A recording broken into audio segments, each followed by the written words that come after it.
Greek myths have fascinated readers for ages with their timeless stories and vivid depictions of the gods. In the tales, these divine figures are far from perfect or purely noble.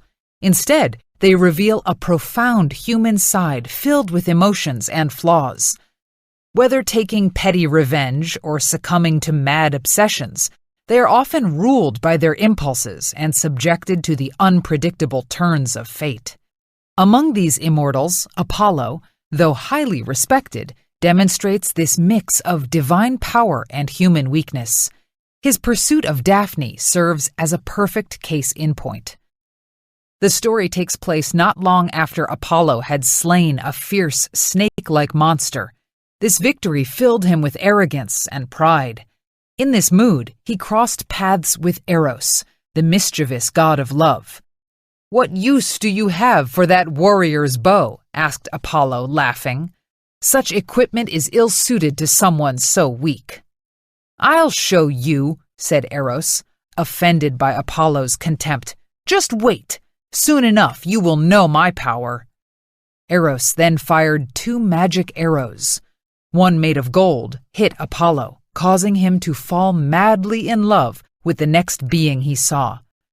The other, made of lead, hit Daphne, a beautiful nymph already indifferent to romance, and strengthened her resolve to reject all suitors. Afterward, Eros sat back with a sly grin, eager to watch events unfold. Under the spell of the gold arrow, Apollo was captivated by Daphne's natural beauty and elegance upon seeing her.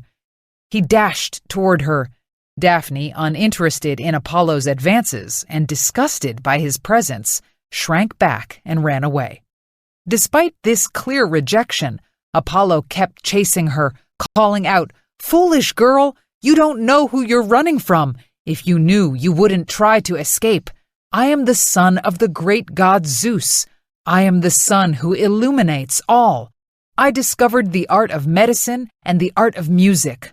Alas, my wisdom and knowledge comfort all who suffer, but I can give myself no relief." Apollo would have said more, but Daphne fled in fright, leaving his words unfinished. She ran with her feet barely touching the ground, but he was faster. Soon he was so close that she could feel his hot breath upon her neck.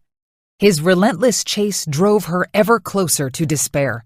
Eventually, Daphne cried out to her father, the river god Peneus, "Father, help me! Deliver me from this beauty that pleases all too well."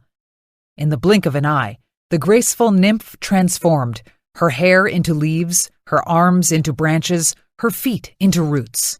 Bark enclosed her body, and she became a laurel tree.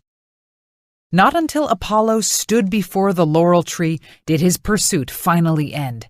He leaned against the trunk and felt the heart that beat beneath the new-made bark.